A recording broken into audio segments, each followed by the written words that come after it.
Hi, I'm Diane McGehee, and I'm the pastor at Bering Church in Montrose. Every Sunday, we declare together our faith by stating that all are welcome and celebrated in our faith community because all are welcome and celebrated by God. I wanted to share with you just a little bit about why that's important to us as a congregation so that you would know that this is a place where you belong and you are safe and you are not only welcome, you are celebrated.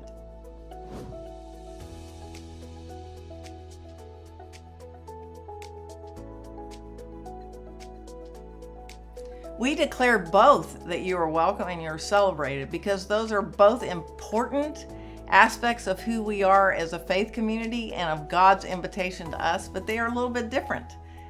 So when we say you're welcomed, that means we've got a spot for you. We've made room for you, and you are welcome to come and join us, whoever you are, wherever you are in your life, and whatever you're looking for. It reminds me of when I was a child. We didn't have a lot in terms of material goods, but my mother, every night at dinner time, would set on an extra plate at the table just in case there was someone who showed up at our house who needed some food, needed to get out of the weather, and just needed a place to be for a while. They were welcome at our table, and you are welcome in our congregation. But we go a step further, and it's important to remind you that you are also celebrated. To be celebrated is to have us experience you with a response of, wow, look at what God created. Look who you are. What a wonderful, individual, unique person you are, is made in the image of God in all of your uniqueness. And you are to be celebrated as God celebrates you. And we seek to do that no matter who you are, whatever your race is, whatever your nationality is, whatever your legal status is, no matter what your sexual orientation or gender identity is or ability or anything else, because we are all uniquely made in the image of God and we all have gifts to bring into the world, and we want you to be a part of a community that celebrates you and welcomes you.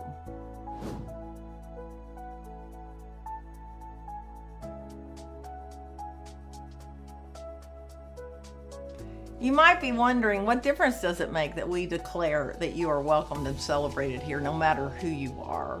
It has actually defined our congregation because it's important that we not only say that, but we actually seek to live it out. And the history of this congregation is just that. It has shaped the life of this congregation such that we seek to make sure that those who are being harmed, those who are being marginalized, those who don't know they have a place of welcome either by our society or our culture, or unfortunately even oftentimes by the church itself, know that they have a place in this congregation, in this faith community, and that they're welcomed. And we try to put flesh on that statement. So this congregation historically has done that. When there was no medical care, no hospital in Houston, and people needed medical care, they helped start Methodist Hospital. When there was an ongoing challenge around homelessness, which there still is, they helped start Search Ministries for Houston. We have Open Gate, which is a homeless ministry here on our church campus. We also have on our campus Tony's Place, which reaches out to LGBTQ young people who are homeless.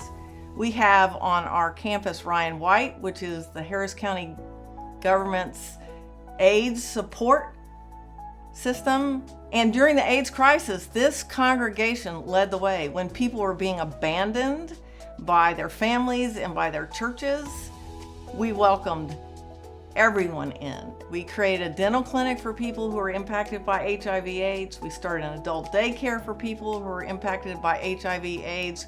We created a spiritual support network for people who are being told by the church and the community that somehow there was something wrong with them because they had HIV/AIDS and this was God's punishment, which was a total lie. And so this congregation continues to try to reach out to those who are being told maybe they're not welcome, or at least if they're welcome, they're not fully celebrated. We work hard to make sure that the immigrant community knows that they're welcomed and celebrated. We advocate for them, including those who don't have documents, and we continue to try to find ways to include everyone. So no matter who you are, no matter what your social status is, no matter what your economic status is, or anything else, you belong in our community. You are welcome, you are safe, and we need you, because that's how we build the community of God on earth, by including all of us, so we can learn from each other, so that we can grow together, and so that we can learn what it means to love ourselves and also love our neighbors.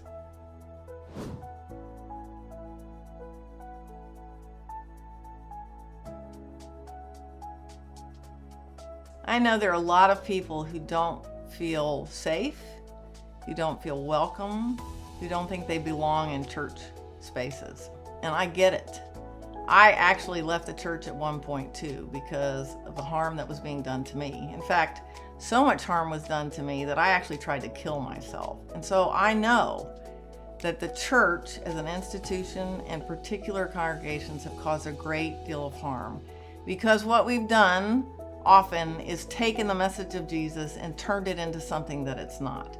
Turned it into a message that says, there's something wrong with you. You're broken. You're fundamentally bad. And that's not the truth. That's not what the Bible teaches. That's not the gospel of Jesus Christ. The gospel of Jesus Christ is that you are fundamentally good. That God made you in God's own image, and God delights in you. And God wants you in a wholeness and fullness and abundance, and you have something important to offer the world. And so it's a very sad thing that the church has caused harm. And so I get it. But here's what I would say. I came back to the church. I came back to be a pastor because I believe deeply that the message of Jesus is one of love, is one of welcome and celebration, and is one of building community. We were born for community. We can't know love. We can't fulfill our humanity in all of God's purposes for us by ourselves. We need to be a part of a community. And so what the church was intended to offer, and what we seek to offer at Bering, is a place where you can just be you, and you can grow, and you can heal, and you can be invited into sharing your gifts and helping me learn. And I can share my gifts and help you learn in a safe place where you are known that you are loved, and because the whole world needs to know that they're loved. Not only the human realm, but also all of creation and the earth needs to know that God cares for them and for us, and that we are celebrated. And so, yes, the church has done tremendous harm, but there are faith communities, and Bering is one of them, where we are proclaiming the message of Jesus with the message of love, and you are welcome, and you are safe. And this is a community where you can be yourself, where you can be honest about your challenges, where you can be honest about your joys, where you can be honest about what you want to learn and offer the world, where you can be honest just about what you want for your life and how we can all participate in it together. And then not only learn to love ourselves, but to go out and serve the world so that others know they are loved as well.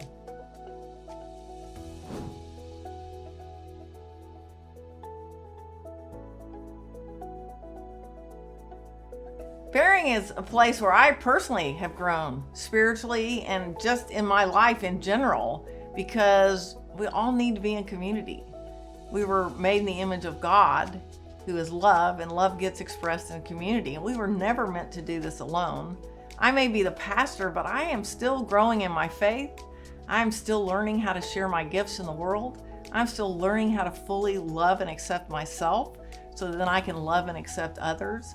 I'm still learning about my own blind spots, things that I don't see, and I need other people to help me see so that I can be everything that God created me to be, and so that I can help create a community in which everyone is valued and celebrated and appreciated and has a place and has what they need to thrive. And so we do that together here. We work together, we play together, we worship together, we serve together. And so it's a place where I know grace, and I know acceptance, and I know myself loved just as I am, in my strengths and in my weaknesses, in my challenges and in my joys, so that I don't have to do any of that alone, because we were never intended to do that. I have found Bering to be a safe place for me to belong, and I believe it will be a safe place for you to belong as well.